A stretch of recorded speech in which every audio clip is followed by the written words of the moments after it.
Assalamualaikum warahmatullahi wabarakatuh. Perkenalkan, nama saya Agna Diandra Aulia dengan NIM 124080310300069 dari jurusan Ilmu Ekonomi dan Studi Pembangunan Fakultas Ekonomi dan Bisnis UIN Syarif Hidayatullah Jakarta.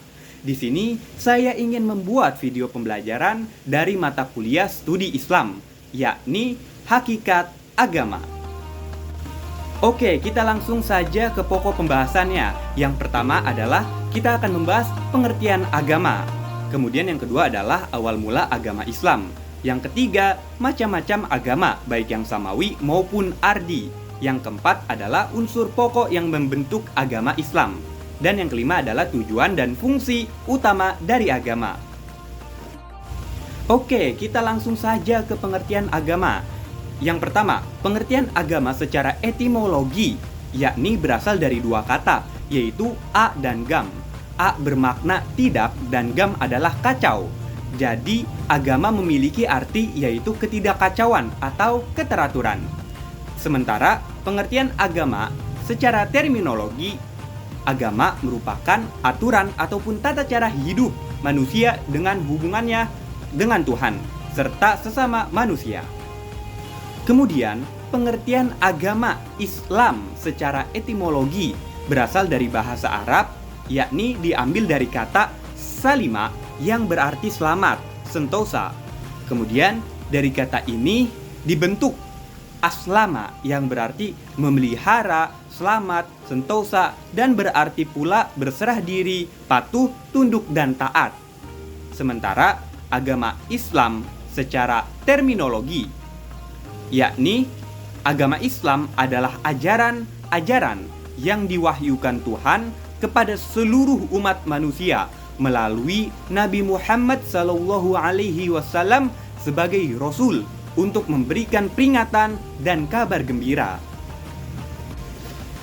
Selanjutnya, awal mula agama Islam, baik dari wahyu maupun akal.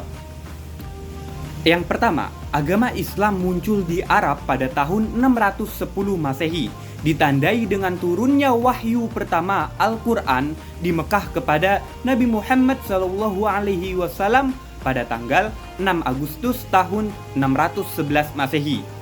Yaitu pada saat Nabi Muhammad merenung di Gua Hiro, Malaikat Jibril alaihissalam muncul dan menyampaikan wahyu pertama, yakni Surat Al-Alaq ayat 1-5.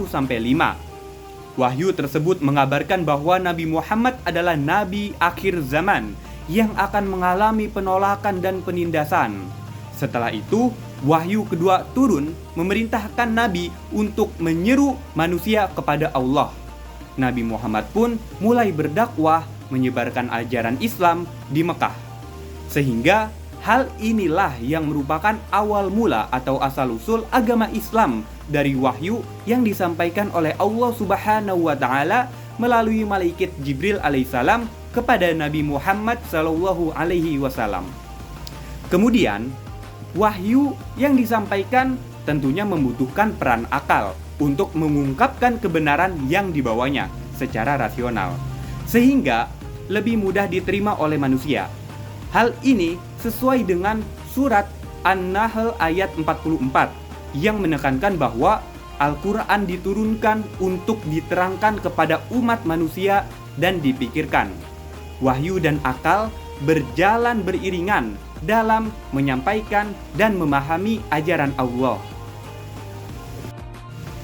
Next, selanjutnya ada macam-macam agama. Oke, yang pertama ada yang namanya agama samawi, yaitu agama yang turun dari langit dan diwahyukan melalui para rasul dan diajarkan kepada manusia. Ciri-cirinya, yang pertama adalah konsep ketuhanannya monoteis, mutlak atau tauhid. Yang kedua, disampaikan oleh nabi atau rasul sebagai utusan Tuhan. Yang ketiga, memiliki kitab suci yang bersih dari campur tangan manusia. Dan yang keempat adalah ajarannya tetap kebenarannya bersifat universal, yaitu berlaku untuk setiap manusia, masa, dan keadaan. Contoh agama samawi adalah agama Islam, Kristen, dan Yahudi. Kemudian yang kedua ada agama ardi, yaitu agama yang berkembang berdasarkan budaya, daerah, pemikiran seseorang, dan bukan berlandaskan wahyu. Agama ini tidak memiliki rasul seperti agama Samawi. Dan ciri-cirinya adalah yang pertama, tidak disampaikan oleh utusan Allah atau Tuhan, melainkan berasal dari pemikiran manusia. Yang kedua, umumnya tidak memiliki kitab suci.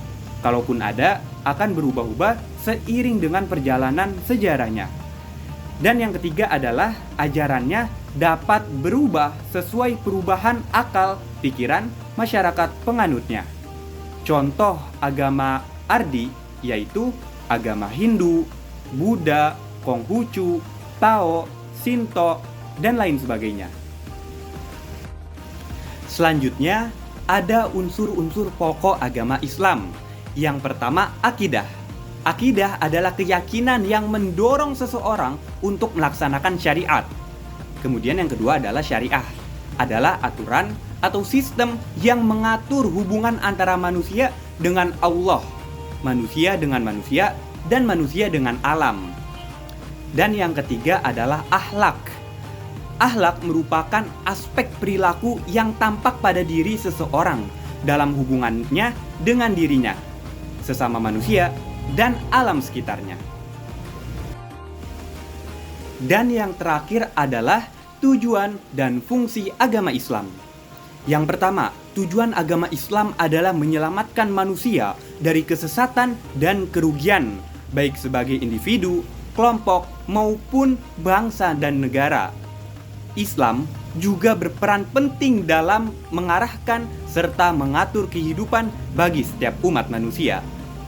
Selanjutnya adalah fungsi agama Islam, yaitu sebagai pedoman hidup umat manusia, kemudian menjaga keharmonisan sosial dengan mendorong sikap toleransi, persaudaraan, dan kerjasama, memberikan rasa ketenangan, kedamaian, dan ketentraman di hati atau batin kita, dan lain sebagainya.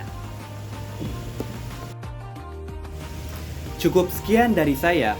Mudah-mudahan apa yang saya sampaikan bermanfaat dan dapat dipahami dengan baik. Mohon maaf apabila ada kekurangan maupun kesalahan kata-kata dari saya. Atas perhatian dan waktunya saya ucapkan terima kasih. Wassalamualaikum warahmatullahi wabarakatuh.